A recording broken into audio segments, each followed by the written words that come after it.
요한 2서, 3서 강의를 하도록 하겠습니다.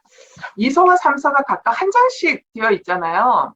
그래서 강의 내용이 저는 굉장히 짧아질 거라고 예상하면서 가벼운 마음으로 시작했으나 하나씩 하나씩 주석을 하다 보니까 강의 내용이 정말 많구나라는 생각을 해보게 되었습니다. 네, 오늘 5강 강의 시작하도록 하겠습니다. 먼저 이 사도 요한이 요한 서신서를 특별히 2강 요한 서신 이 2서하고 3서를 보내게 되고 그다음에 요한 1서를 보내게 된 이유가 있습니다. 지금 사도 요한이 편지를 보낼 때는요.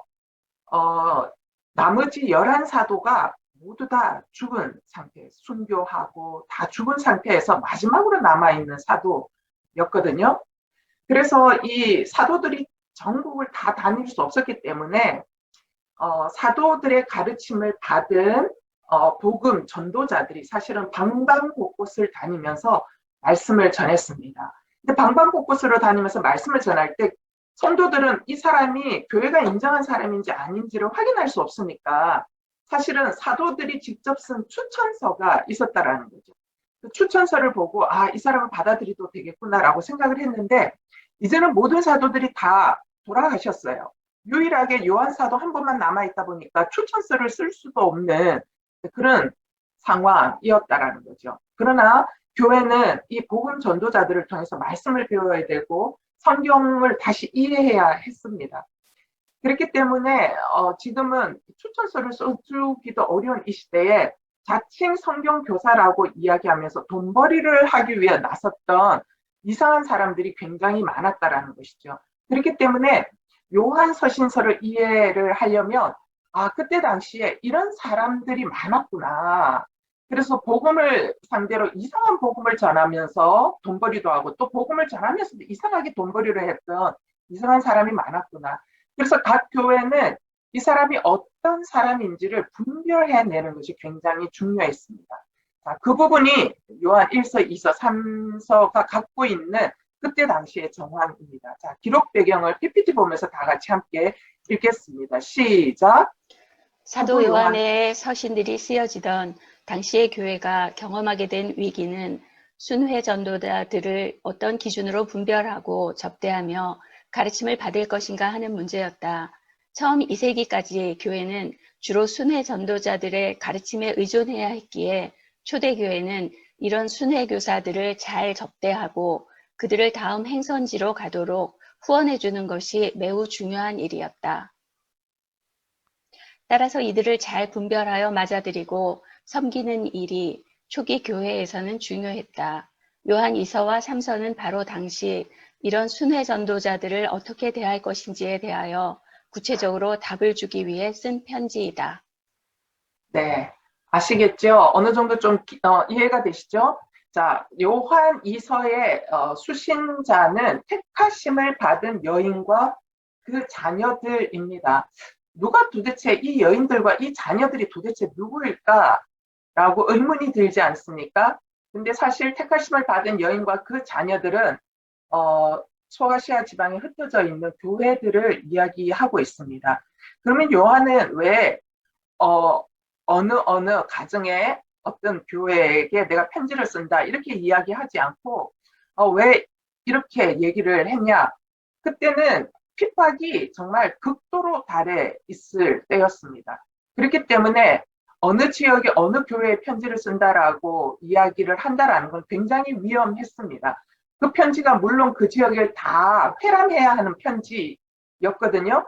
그렇기 때문에 그때 당시에 성도들의 안전을 위해서 이런 은유법을 사용한 것이 아닌가라고 신학자들은 추측합니다. 이러한 은유법이 또한 뭐 바벨론이라든가 이러한 말들을 쓰고 있는 요한계시록도 사실은 당대 로마들을 상징하기도 했거든요.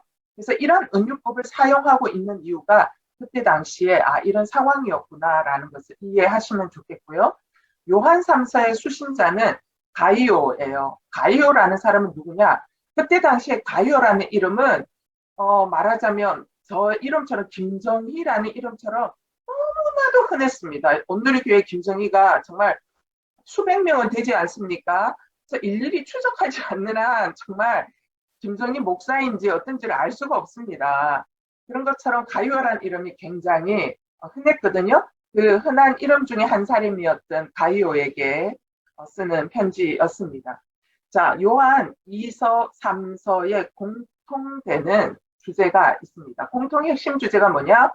진리와 사랑. 그 안에서 나누는 교제입니다. 진리와 사랑입니다. 이게 요한 1서, 2서, 3서가 계속적으로 반복해서 이야기하는 중요한 거거든요. 사귐이 굉장히 중요한데 어떤 사귐이냐? 진리와 사랑 안에서 나누는 사귐이다라는 것을 굉장히 중요하게 생각합니다. 자, 화면 보고 읽겠습니다. 사도 요한은 요한 1서에서 하나님과 그 아들 예수 그리스도와의 사귐이 핍박과 거짓 가르침이 있는 세상을 능히 이길 수 있는 근원임을 이야기했다. 이와 연장선에서 요한 2서와 3서가 이어진다. 요한 2서와 3서는 진리와 사랑 안에서 아버지와 예수 그리스도와 함께 거하는 것이 실제로 어떻게 교회 공동체 속에 나타나며 진리와 사랑 중 한쪽이 결핍되거나 문제가 되었을 때 또한 어떻게 균형을 맞추어 그 진리와 사랑 안에서의 삼위 하나님과의 사귐을 공동체 속에서 담보해 나갈 것인가를 가르친다. 네. 여러분, 요한 1서 성경책을 한번 펴볼까요? 요한 1서예요. 요한 1서 맨 뒷부분이에요. 맨 뒷부분에 보면 요한 1서 5장 19절에서 21절 말씀이 있거든요. 요한 1서 5장 19절에서 21절의 말씀이 사실은 요한 2서와 3서가 이 말씀에 대한 대답처럼 느껴지도록 서로 연결되어져 있습니다. 이 편지들은. 자, 요한 1서 19절에서 21절까지 읽겠습니다. 시작. 우리는 압니다. 우리는 하나님께 속해 있으나 온 세상은 악한 자의 지배 아래 있습니다. 또 우리가 아는 것은 하나님의 아들이 오셔서 우리에게 지각을 주셔서 참되신 분을 알게 하시고 또 우리가 참되신 분, 곧 하나님의 아들 예수 그리스도 안에 있다는 것을 알게 하신 것입니다. 그분은 참 하나님이시며 영원한 생명이십니다. 자녀들이여 우상들로부터 여러분 자신을 지키십시오. 네, 자, 여기 보면 19절에 보면 온 세상은 악한 자의 지배 아래 지금 처해 있는 거예요. 하나님께로부터 난 우리들이 지금 어디서 살고 있냐면 악한 자가 지배하고 있는 이 세상 속에 살고 있거든요. 살면서도 21절 우리는 어떻게 해야 되냐면 우상을 멀리 해야 되죠. 그리고 또한 앞으로 가서 20절에 보면 참되신 하나님을 알고 그 아들 예수 그리스도 안에서 영생을 누리며 살아야 되는 거예요. 자, 그러면 이렇게 살아야 한다라는 것은 어떻게 해야 하는 것인가? 이거를 요한 1서에서 설명을 다 해주고 마지막 결론에 다시 한번 이야기를 해주고 이 부분을 다시 이야기하면서 또 어떻게 살 것인가를 반복해서 이야기하고 있는 게 2서와 3서입니다. 그러면 이런 세상에서 우리는 도대체 어떻게 해야 하는가?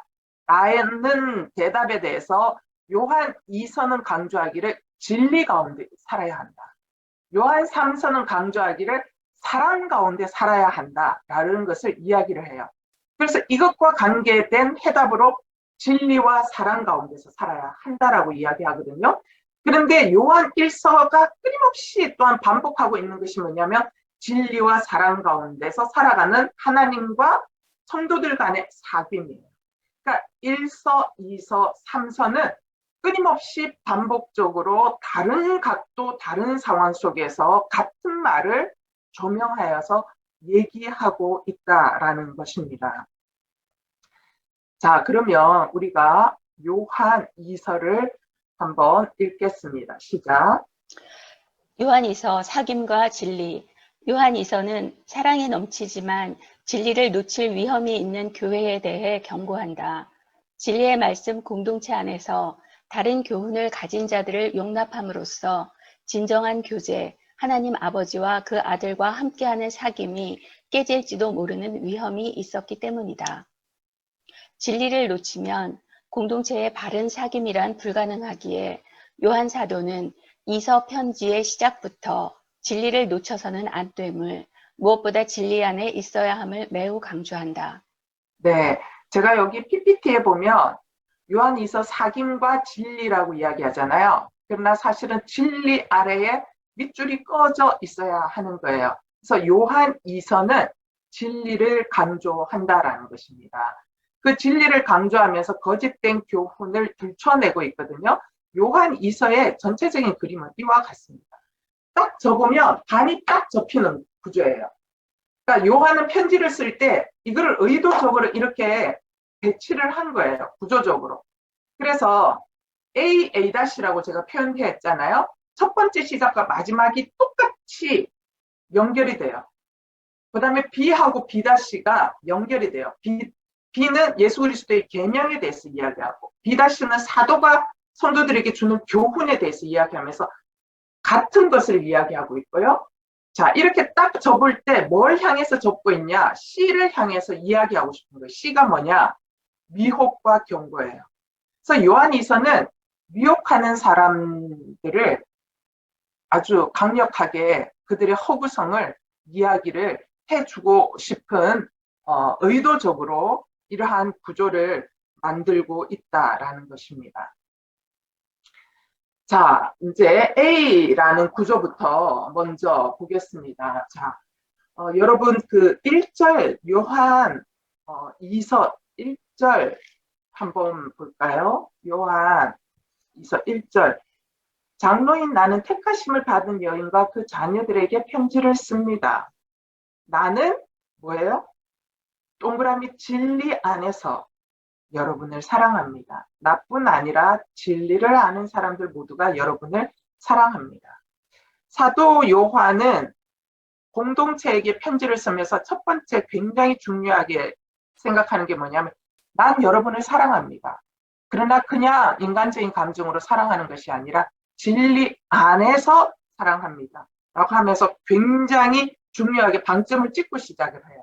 이 얘기는 뭐냐면 공동체가 서로 사랑한다라는 사랑의 기본과 기초와 근거가 어디에 나오냐? 진리에서부터 나오지 않으면 이 사랑은 깨어질 사랑이고 이 사랑은 타락하는 사랑이고 이 사랑은 처음에는 좋았다가 마지막에는 변질될 수밖에 없는 사랑이기 때문에 반드시 공동체의 사랑의 근거가 진리 안에 있어야 된다는 것을 강조하고 있습니다.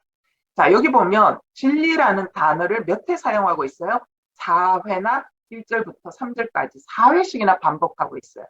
처음부터 뭐예요? 나는 진리가 너무 중요하다라는 걸 이야기하고 싶었다라는 것이죠.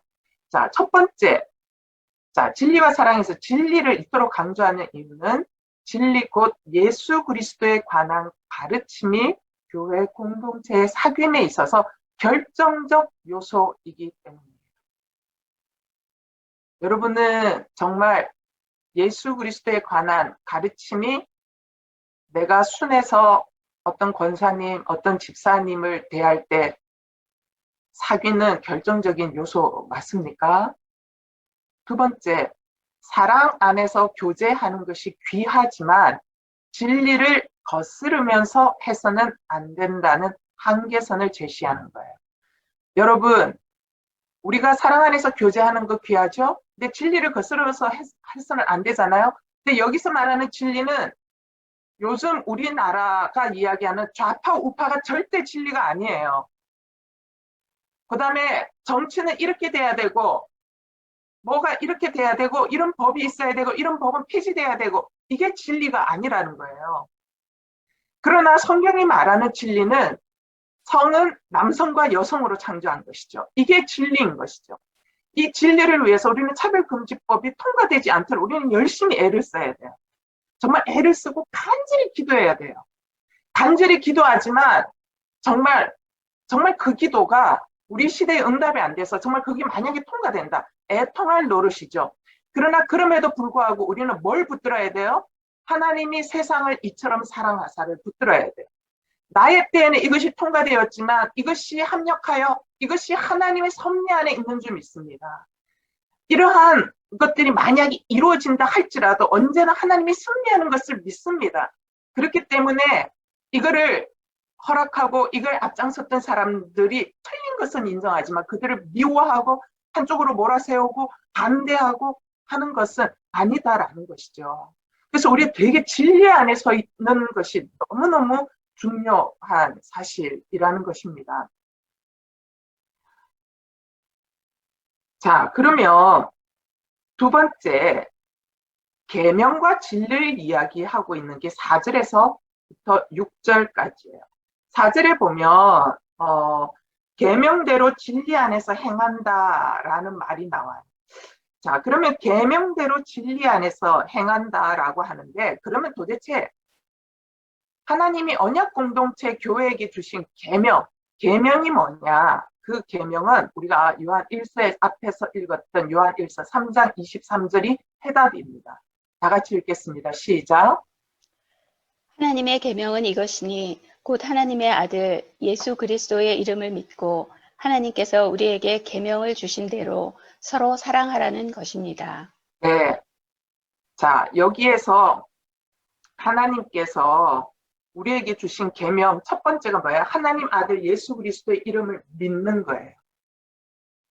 하나님이 독생자를 우리 이 땅 가운데 보내주셨다라는 그 사실을 믿는 믿음이 계명의 기초라는 거예요. 그럼 그 계명은 뭐예요? 서로 사랑하는 것이 계명이죠. 그렇기 때문에 서로 사랑한다라는 이것은 어디에 기초하고 있어요?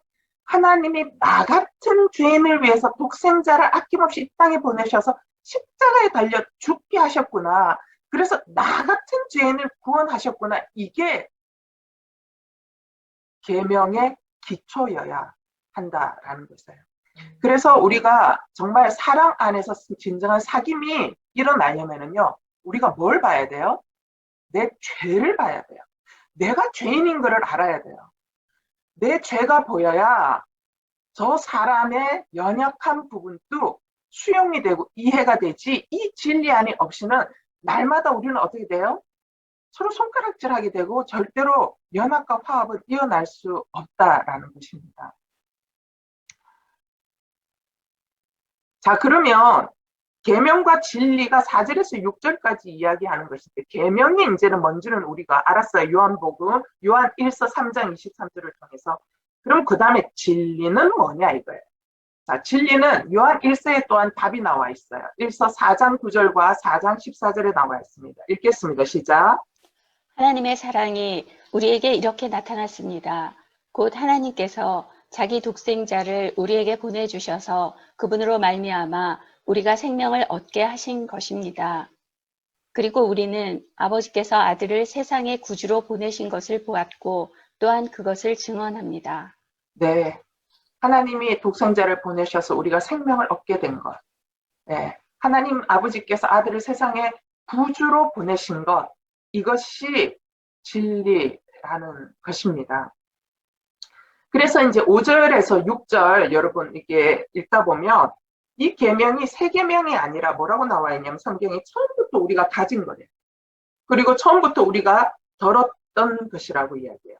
처음부터 우리가 가지고 들었던 거 뭐예요? 하나님께서 우리를 너무너무 사랑하사 독생자를 이 땅에 보내주신 이 진리가 우리가 처음부터 들었던 것이기 때문에 이 진리의 기초 안에서 우리가 서로 행한다라는 것이죠. 이 진리가 없이 행한다라는 것은 인본주의적이고 이 진리 없이 행한다라는 것은 그냥 나의 감정적으로 행하는 것이 되고 이 진리 안에서 행해야지만 진짜 행함이 나타나고 지치지 아니하는 행함이 나타나고 진정한 연합이 일어날 수 있다라는 것입니다.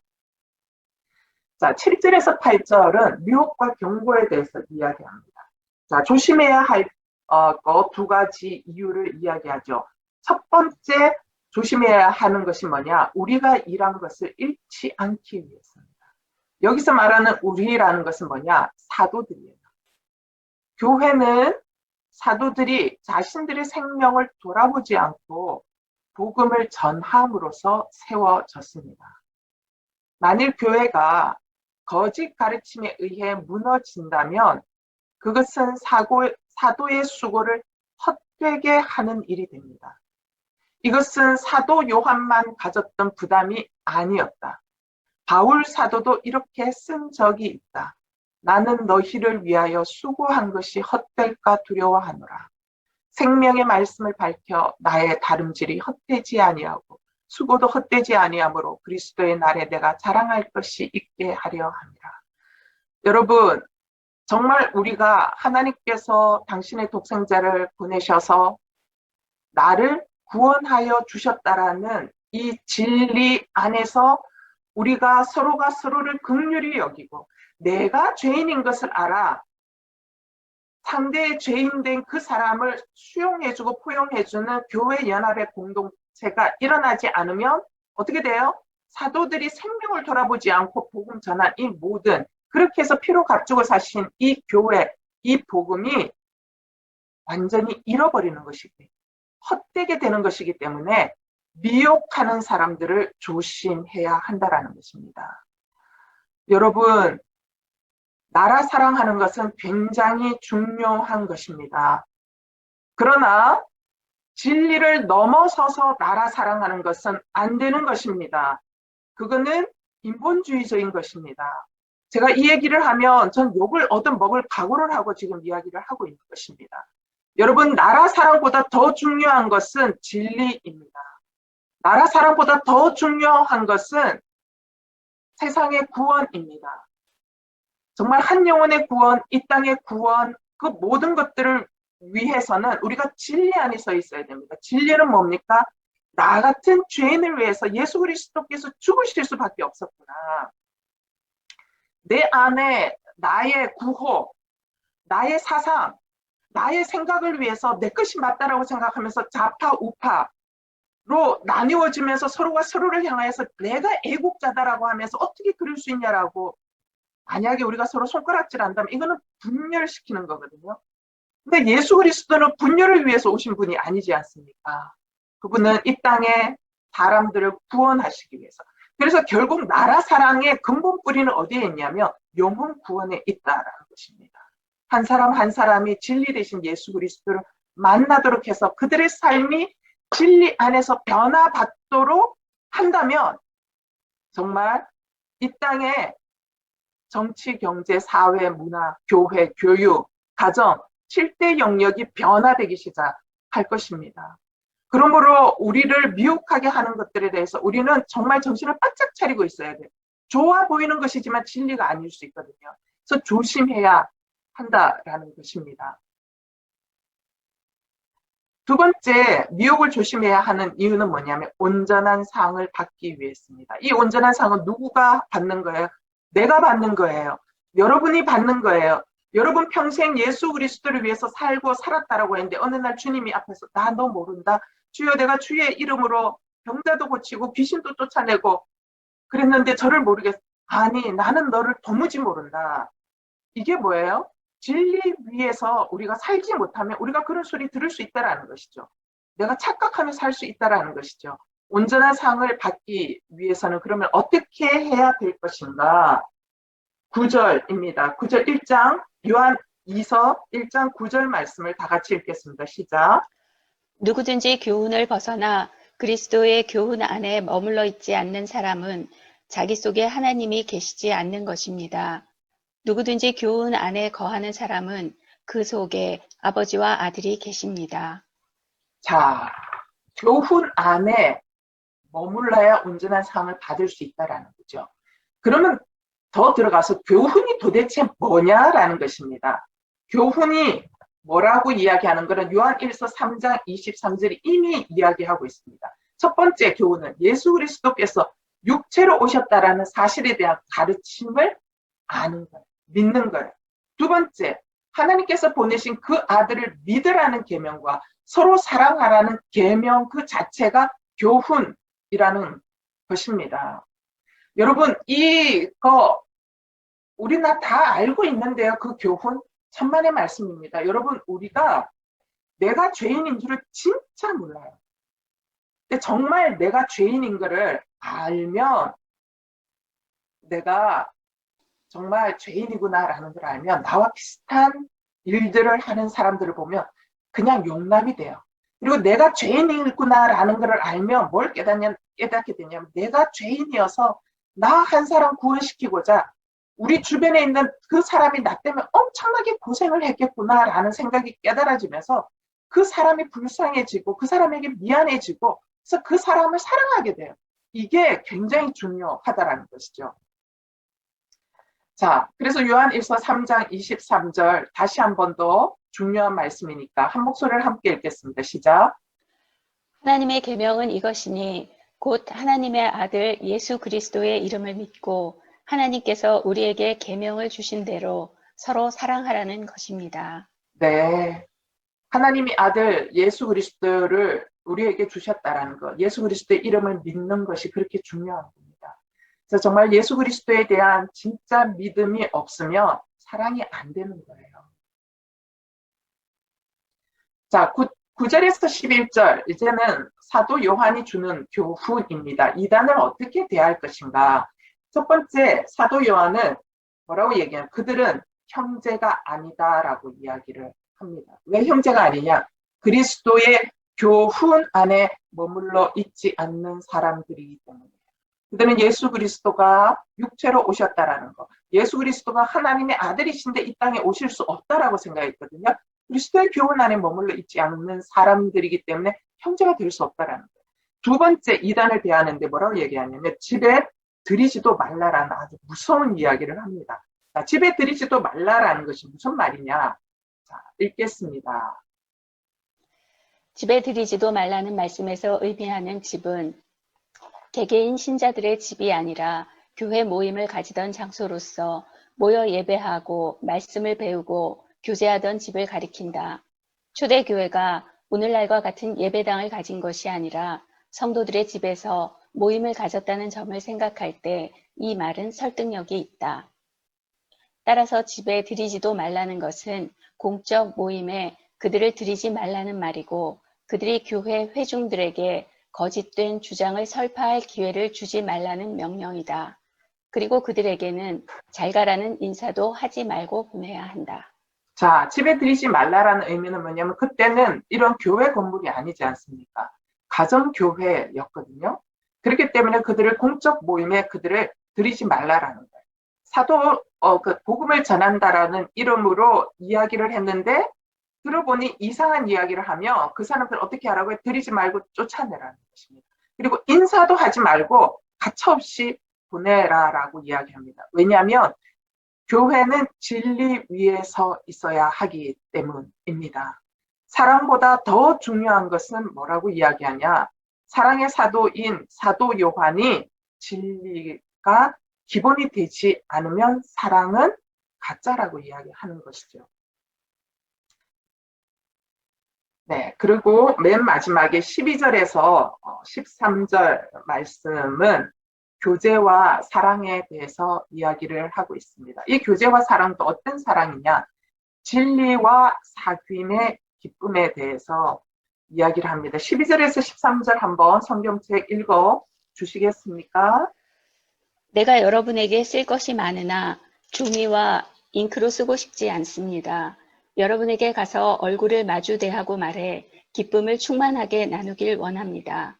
택하심을 받은 그대 자매의 자녀들이 그대에게 안부를 전합니다. 사도 요한이 편지가 아닌 이제 직접 가서 이제 얼굴을 대하면서 말씀 전하고 싶다 이제 이런 이야기를 하고 있거든요. 그렇게 하고 싶은 이야기는 하려고 했던 이유는 뭐냐면 진리를 다시 강조해 주기 위해서 흔들리는 교회 안에 거짓 교사들을 인하여 흔들리는 교회 안에 다시 진리를 강조하고 선포해 주기 위해서입니다. 자, 이 내용을 한번 요약해서 읽어보겠습니다. 시작. 사도 요한은 이제 편지가 아닌 자신이 직접 가서 편지에 쓰려 했던 진리의 말씀을 전달함으로써 진리를 함께 나눌 때 임하는 기쁨, 진리를 들을 때 임하는 기쁨을 충만히 하고 싶다는 것을 밝히고 있다. 요한은 진정한 기쁨이란 진리를 듣고 나누고 살아가는 자들과의 사귐 속에 임하는 것임을 말하고 있다. 네. 어, 요한 일서 보면서 적용 질문을 하게 됩니다. 나는 지금 사귀고 있는 성도들과의 사귐이 무엇에 기초를 하고 있냐라는 것입니다. 여러분, 큐티 나눔을 할 때 정말 무엇을 기초로 하고 있습니까? 저는 그 여성들로부터 그런 이야기들을 들을 때가 있습니다. 큐티방에서도 내 상황을 다 나눌 수가 없어요. 어, 안전하지 않으니까요.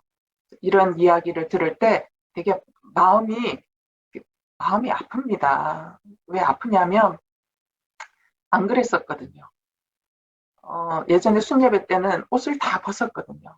왜 옷을 다 벗었냐면, 그때는 그 진리가 기초가 되어 있었거든요. 다 내가 죄인인 거 알고, 성령의 은혜가 임하니까 다 내가 죄인인 거 알겠고, 모두가 너나 나나, 학벌이 높으나 낮으나 다 죄인인 걸 아니까, 진리가 기초가 되니까 삶이 나누어지고, 눈물이 있고, 감동이 있고, 그런 거잖아요. 어, 성도들 간의 사귐이 어떤 사귐인지를 우리는 사실 돌아보아야 합니다. 왜냐하면 이 진리 안에 나누는 사귐이 있을 때 교회는 튼튼해질 수 있고 견고하여질 수 있고 교회는 정말 민들레 홀씨처럼 끊임없이 진리를 퍼뜨릴 수 있다라는 것이죠. 그래서 내가 사귀는 이 사귐은 나의 정치적 이슈가 맞는 사람들, 아니면 나와 코드가 맞는 사람들, 아니면 나와 학교 출신이 맞는 사람들, 아니면 지역 출신이 같은 사람들끼리의 모임의 만남이고 나눔이라면 정말 교회가 진리 안에서 서로 나누는 사랑의 기쁨이 아니라 그야말로 로터리 클럽처럼 되어버릴 수밖에 없다라는 것입니다. 그래서 우리가 다시 한번 바라볼 때 교회 안에 동서, 그다음에 그 가진 자와 없는 자, 그다음에 좌파와 우파와 끊임없이 나누어지고 있다라는 얘기는 뭐냐면 교회가 점점 로터리 클럽처럼 되어가고 있다라는 것이죠. 우리는 요한 서신의 이야기를 통해서 다시 한번 돌아볼 때 교회의 본질로 돌아가요. 교회는 로터리 클럽이 아니고 교회는 정치적인 이슈를 나누는 것도 아니고 교회는 정치적인 이슈를 가지고 기도하지만 정치적인 이슈에 휩쓸리는 것도 아니고 교회는 예수 그리스도께서 피로 값주고 사신 나 같은 죄인을 구원하여 주신, 그래 이 땅에 죄가 넘실대는 또 다른 죄인을 구원하여 그들의 삶이 달라질 수 있도록 영혼을 구원하는 구원 공동체라는 것을 확인할 필요가 있다라는 것입니다. 결론 다 같이 읽겠습니다. 시작. 요한일서의 핵심 개념, 사귐이라는 교회 공동체의 특징적인 존재 방식은 단순히 하나님과의 인격적 사귐이나 성도 간의 사랑의 사귐이라는 정서적 측면만 의미하는 것은 아니다. 진정한 사귐의 핵심적 기초는 그리스도에 관한 진리여야 한다. 이것이 빠지거나 왜곡되면 사귐은 도리어 악한 자의 악한 일에 참여하는 것이 되는 셈이다. 네, 정리가 조금 되셨습니까? 네, 이제 2서는 이렇게 해서 마무리하고요. 3서로 들어가겠습니다. 요한 3서는 사귐과 사랑입니다. 사랑을 참 많이 강조하고 있죠. 진리이신 예수 그리스도를 믿는 믿음은 어떤 모습으로 드러나야 하는가. 자, 2서에서는 진리를 굉장히 이야기했어요. 그러면은 그 진리를 이야기를 할 수밖에 없었던 건 뭐냐면 어문 이상한 교사들이 왔는데도 사랑이 넘쳐서 그냥 그들을 다 수용해 줬기 때문에 진리를 강조하면서 진리의 근본을 둔 사랑을 이야기를 했지만 이번에는 요한 3서는 배경이 달라요. 참된 복음 전도자가 같지만 강팍한 한 사람에 의해서 그들이 쫓겨나는 상황 속에 쓰는 편지였기 때문에 이번에는 사랑을 강조하고 있는 것입니다. 그렇기 때문에 진리이신 예수 그리스도를 믿는 믿음은 어떤 모습으로 드러나야 하나? 사도 요한은 세 명의 인물을 통하여 예수 그리스도를 믿는 진리에 속한 믿음이 어떤 모습으로 드러나야 하는지를 보여주고 있습니다. 자, 요한 3서니까 3이니까 세 명의 인물이 등장합니다. 그렇게 머릿속으로 기억하면 정리가 되실 겁니다. 첫 번째 인물은 당연히 가이오에게 편지를 썼기 때문에 가이오라는 인물이 등장하죠. 3서 1절에 보면 장로인 나는 사랑하는 가이오에게 편지를 씁니다. 나는 진리 안에서 그대를 사랑합니다. 예. 자, 여기서도 보면 사도 요한이 가이오를 사랑하는데 어떻게 한다고요? 인간적인 사랑이 아니라 어떤 사랑이라고 이야기합니까? 진리의 끈 안에서 묶여진 사랑이다라고 다시 한번 명백하게 명제를 제시하고 있습니다. 자, 진리는 무엇입니까? 하나님께서 그 아들 독생자 예수 그리스도를 이 땅에 보내셨고 우리를 구원하셨다라는 진리입니다. 그 진리에서 비롯된 사랑만이 온전한 사랑으로 하나로 묶을 수 있게 하는 근원이라는 것입니다.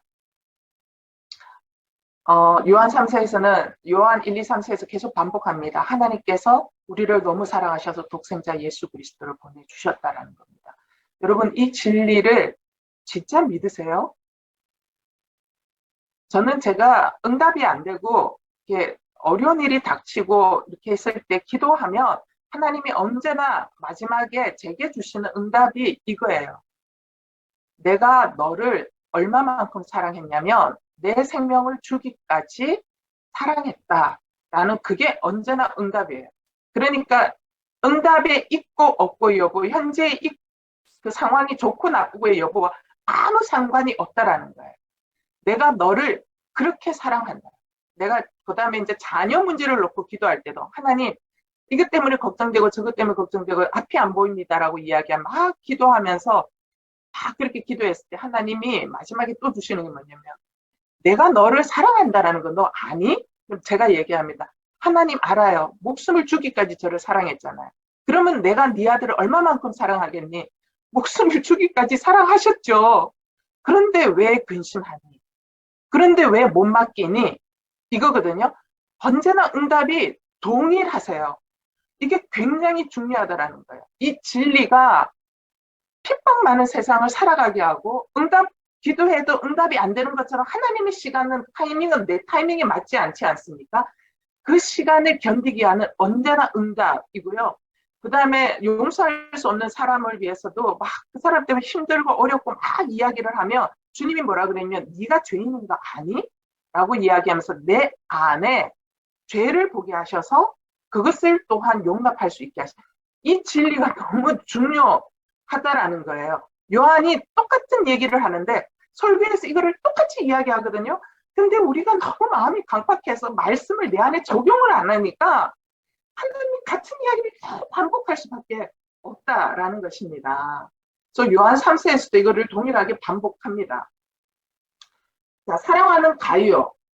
가이오가 지금 당하고 있는 상황은 어떤 상황이냐? 첫 번째, 가이오는 교회의 세력을 잡고 있는 디오드레베에 맞서 진리의 편에서 외로운 싸움을 하고 있는 중이었습니다. 그랬기 때문에 가이오는 무엇보다도 사도적 권위의 격려가 정말 필요했습니다. 그래서 그 격려를 위해서 그 유명한 말씀 요한 3서 2절이 등장하는 거예요. 사랑하는 가이여 나는 그대의 영혼이 잘됨같이 그대의 모든 일이 잘 되고 강건하기를 빕니다. 여러분 이 말씀의 축복이 주어지려면 이 말씀의 축복이 정말 그 사람에게 부어지려면 어떤 걸 해야 돼요? 진리의 편에 서서 외로운 싸움을 하고 있는 사람에게 임하는 것이지 진리의 편에 서서 정말 그거를 전혀 하지 못하고 있는 사람이 내가 지금 받고 있는 복에 하나 더 받으면 좋지 라고 이야기하는 그러한 축복의 말씀이 아니다라는 것이죠. 가이오가 아마 강건하기를 빈다라고 이야기했을 때 보면 아마 가이오가 육체적으로 건강한 편의 사람은 아니었던 것 같아요. 디모데처럼.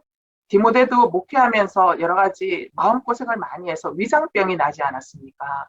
그랬을 때 사도 바울이 너 그 위장병을 위해서 포도주를 조금씩 먹으라고 이야기했던 것처럼 아마 가이오도 어려운 상황 가운데서 건강이 그렇게 좋지는 않았던 것 같아요. 그래서 강건함을 비는 이러한 축복을 사도 요한이 하고 있습니다.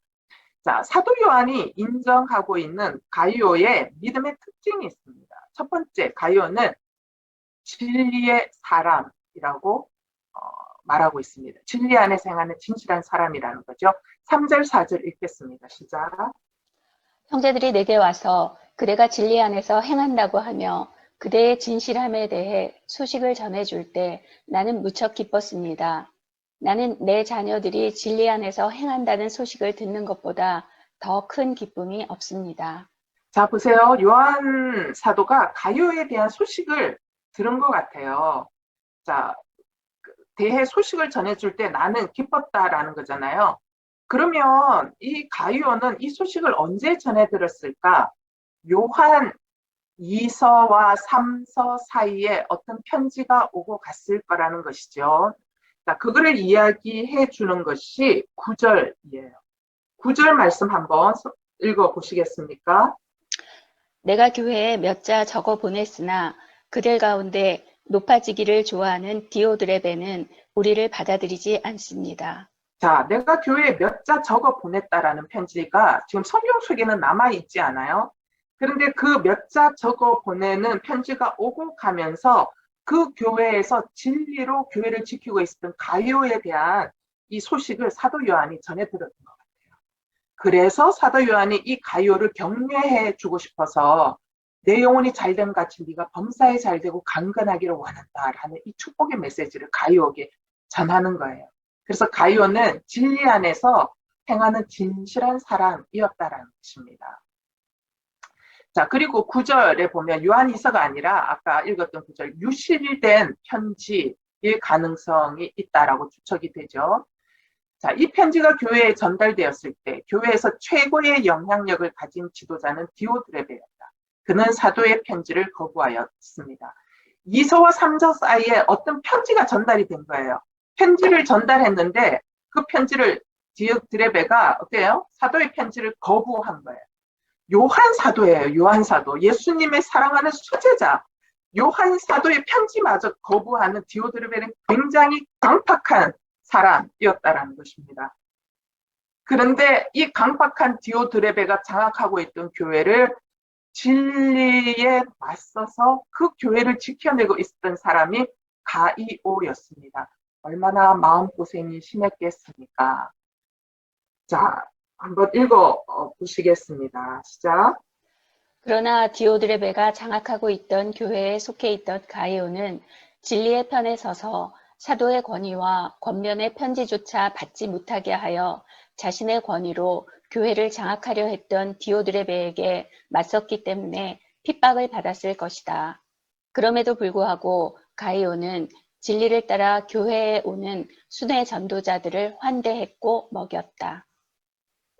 가이오는 자신의 신앙과 고백에 합당한 태도를 보여주고 그 대가를 지불함으로써 참된 믿음이 어떤 방식으로 나타나는지를 보여주었다. 가이오는 진리에 든든히 서서 사랑으로 섬기는 사람이었다. 네, 가이오가 이런 사람이었습니다.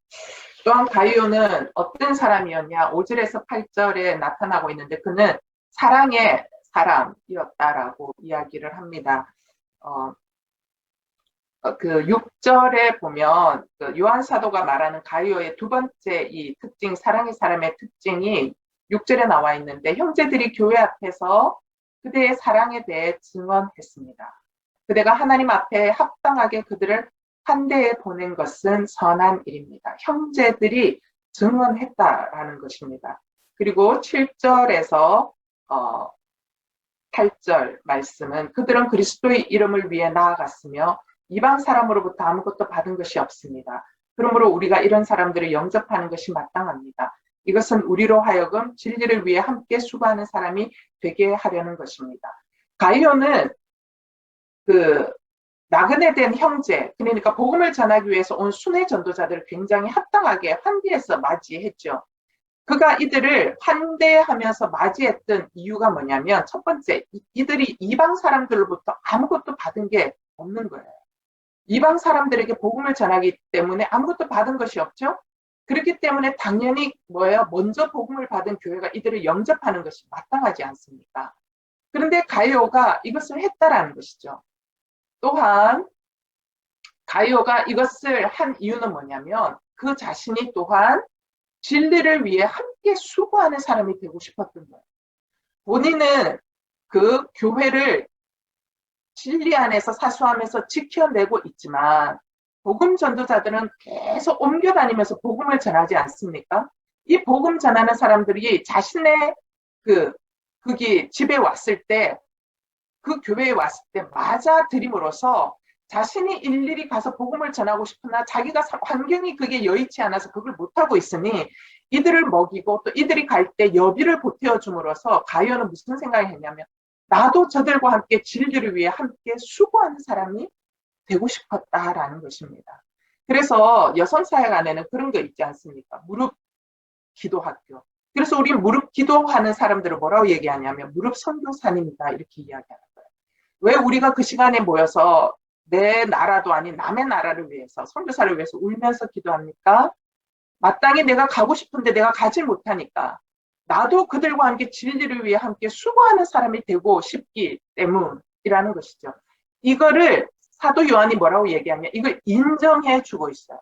그래서 여러분 우리가 한국에서 무릎 선교사님을 위해서 기도하는 거 그거 하나님이 뭐라고 얘기하냐면 진리를 위해서 너도 함께 수고하는 사람이다라고 인정해 준다라는 것입니다. 자, 두 번째 이제 등장인물을 살펴봐야 돼요. 디오드레베입니다. 사도 요한은 디오드레베를 한마디로 이렇게 결정해요. 그들 가운데 높아지기를 좋아하는 사람이다라고 이야기를 합니다. 자, 디오드레베는 어떤 사람이냐? 그는 사도가 먼저 보냈던 편지를 거절함으로써 사도 자신을 거부했습니다. 뿐만 아니라 그는 교권을 장악하고 사도 요한을 비방했습니다. 사도는 디오드레베에 관한 소식도 이 편지를 전해주고 돌아온 형제들을 통해서 들었을 것입니다. 이 편지는 어떤 편지예요? 성경에 나타나지 않은 편지라고 그랬죠? 예, 유실된 편지인데 2서와 3서 사이에 어떤 편지가 있었다라는 것이죠. 그 편지를 전해주고 돌아온 형제들을 통해서 그 디오드레베에 대해서 들었다라는 것입니다. 자, 디오드레베가 한 일을 10절에서는 네 가지로 얘기하는데 10절 말씀 한번 찾아서 읽어주시겠습니까? 그러므로 내가 가면 디오드레베가 행한 일들을 들추어낼 것입니다. 그는 악한 말로 우리를 헐뜯고 이것으로도 만족하지 못해 형제들을 영접하지 않고 또 영접하려고 하는 사람들까지도 회방하고 교회에서 내쫓습니다. 네. 자, 여기 보면 디오드레베가 한 일 네 가지가 있습니다. 첫 번째 디오드레베는 사도들에게 속한 자들을 비방했다라는 것이죠. 예, 악한 말로 사도와 사도에게 속한 사람들을 비방한 것입니다. 두 번째, 순회 전도자들을 맞아들이지 않았다라는 것이죠. 세 번째, 순회 전도자들을 환대하지 못하도록 막았다라는 것입니다. 자, 자신이 안 했을 뿐만 아니라 남들도 하는 것을 막아섰던 사람입니다. 게다가 네 번째, 순회 전도자를 영접하는 사람과 자신의 말을 수용치 않는 사람들을 내쫓았다라는 것입니다. 네. 자, 이런 디오드레베가 교회를 장악하고 있잖아요. 여러분, 교회에 이런 막무가내인 성도, 그리고 그 사람이 마치 그 리더 격의 자리에 있으면 성도들은 어떨까요? 굉장히 고통스러울 것입니다. 네. 그랬으니, 이 그 진리 안에 서로 사랑하기를 결정하고 진리 안에 살아가는 가이오가 얼마나 힘이 들었겠습니까? 이런 사람 아래에서도 교회를 지켜내기 위해서 순회 전도자들을 환대하고 욕을 먹으면서도 환대하고 그들을 먹이고 입히는 이 가이오의 이 고생은 이루 말할 수 없었음을 우리는 디오드레베가 한 일을 통해서 알 수 있습니다. 근데 여기에서 사도 요한이 사도는 디오드레베가 행한 일을 잊지 않고 있다라고 이야기하거든요. 사도 요한이 사용하는 이 행한 일이라는 이 단어가요, 현재 진행형으로 적혀 있어요. 현재 시제. 이 얘기는 뭐냐면 디오드레베가 한두 번 이런 사람들을 쫓아내고 그 리더십들을 거부한 것이 아니라 그가 지속적으로 그 일을 계속했다라는 것을 이야기하고 있습니다. 사도 요한은 이런 디오드레베에 대해서 이런 사람은 하나님을 만나볼 수 없다라고 이야기를 합니다. 자, 이 사람이요, 이 디오드레베는 그러면 그 예수 그리스도가 육체로 오신 것을 안 믿었냐? 아니요. 믿었어요. 정통적인 교리를 믿었어요. 그런데 그 믿음이 삶으로 전혀 나타나지 않았다라는 것입니다. 자, 믿음이 삶으로 드러나지 않는 사람에 대한 경고라는 것이죠. 이런 사람은 하나님을 만나볼 수 없다라고 사도 요한이 경고하고 있습니다. 세 번째 중요한 인물이 있죠. 데메드리오입니다. 데메드리오는 사도가 삼중의 증거를 받은 사람이다라고 말하고 있습니다. 자, 어떤 증거냐? 첫 번째, 뭇사람의 증거입니다. 자, 여기서 뭇사람은 뭐냐면 주님을 사랑하는 성도들이 이 사람에 대해서 증거하고 있다는 것이죠. 두 번째는 그는 진리의 증거를 받는 자다라고 이야기를 합니다. 왜 진리의 증거를 받는 자다라고 이야기했냐면 데메드리오 그의 삶이 그리스도의 진리에 부합된 삶을 살고 있었기 때문입니다. 말하자면 데메드리오의 모든 행동은 진리 그 자체를 빛나게 했다라는 것이죠. 세 번째, 사도 자신의 증거입니다. 사도 요한이 말하죠. 우리도 또한 그를 인정합니다. 그대는 우리의 정은이 참되다는 것을 압니다. 라고 말했습니다. 이런 데메드리오는 삼중의 증거를 통해서 그가 선하고 참된 자인 것을 증명해 주고 있습니다. 자, 그래서 요한 3서에는 세 명의 사람이 나타나죠. 첫 번째 누굽니까? 가이오. 두 번째 누굽니까? 맞습니다. 제가 갑자기 생각이 안 나네요. 두 번째 사람이 디오드레베. 세 번째 사람이 데메드리오입니다. 이 세 사람을 알면 요한 3서가 다 정리가 되는 것입니다. 자, 그래서 이 요한 3서의 결론 그리고 요한 2서의 이 전체적인 결론, 온전한 신자의 영적 특징은 진리와 사랑이라는 것입니다. 읽겠습니다. 시작. 사도는 가이오에게 편지를 쓰면서 두 사람 디오드레베와 데메드리오를 대조시킴으로써 그리스도인의 온전한 믿음과 삶이 무엇인지를 보여준다. 그것은 신앙, 진리와 성품, 사랑이 함께 가는 것이다. 진리와 사랑, 사랑과 진리는 한 사람의 신자 안에서 분리되지 않는다. 언제나 진리는 사랑 안에서 표현되고 사랑은 진리 안에서 드러난다. 그리스도인의 신앙은 이런 성품과 결코 분리될 수 없다. 성품과 분리되는 것은 참된 신앙이 아님을 사도 요한은 디오드레베의 행실을 통하여 경고하고 있다. 네, 그렇습니다. 디오드레베는 교회를 허무는 인생이었습니다. 그러나 데메드리오, 가이오는 교회를 세우는 인생이었습니다. 교회를 세우는 인생과 교회를 허무는 인생의 차이점을 보니까 진리 안에 굳건히 서서 그 진리로 말미암아 진정 서로 사랑하는 공동체를 위해서 힘쓰고 그렇게 살아갔을 때 그것이 바로 교회를 세우는 인생이 될 수 있다라는 것입니다. 요한 서신서 전체가 말하는 것은 확실합니다. 하나님과의 사귐 그리고 성도와의 사귐인데 그 기초는 뭐라고요? 진리라는 것입니다. 그 진리 안에서 하나님과 사귀고 성도와 사귈 때 그것에서 나타나는 것은 뭐냐? 사랑이 반드시 나타날 수밖에 없다라는 것을 이야기하면서 진리와 사랑 이 두 가지가 어느 한쪽에도 치우치지 아니하고 온전하게 균형을 잘 맞춰서 살아가야 한다라는 것을 이야기합니다. 우리도 진리와 사랑 안에 잘 균형을 잡고 살아감으로 교회를 잘 세우고 또한 이 나라를 잘 세우고 무엇보다도 우리 자신을 잘 세울 수 있는 저와 여러분이 되면 좋겠습니다. 기도하겠습니다. 사랑하는 하나님, 어, 요한 서신서 전체를 마무리를 합니다. 하나님, 저희들이 하나님과의 깊은 사귐 가운데 있게 하여 주시옵소서. 근데 하나님과의 그 깊은 사귐의 기초는 하나님께서 나를 너무 사랑하셔서 독생자 예수 그리스도를 이 땅에 보내셨다라는 하나님 아버지 그 진리 가운데 있습니다.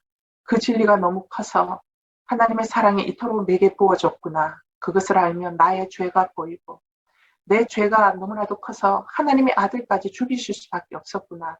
라는 것이 깨달아지면 내 죄가 너무 철저하게 잘 보이면 하나님 타인의 삶도 또한 용납되어지고 하나님 아버지 정말 우리 안에 진리 안에 온전한 연합이 일어날 줄 믿습니다. 하나님 오늘의 교회 가운데 이 진리가 새로워지게 하여 주시고 하나님 아버지 이 진리가 구호가 아니라 아버지 세상의 어떤 구호가 아니라 바로 예수 그리스도의 십자가에서 발견되어지는 그 하나님의 사랑의 진리이오니 이 진리 가운데 더욱더 깊어져서 새로워질 수 있게 하여 주시고 우리가 새로워짐으로 가정과 사회와 아버지 하나님 모든 사회의 7대 영역이 또한 새로워질 수 있도록 도와주시옵소서. 그 시작점이 바로 나로부터 시작된다는 것을 기억함으로 오늘도 진리 가운데 사랑 가운데 잘 머물 수 있는 저희들 되도록 축복하여 주시옵소서. 예수님 이름으로 기도합니다. 아멘.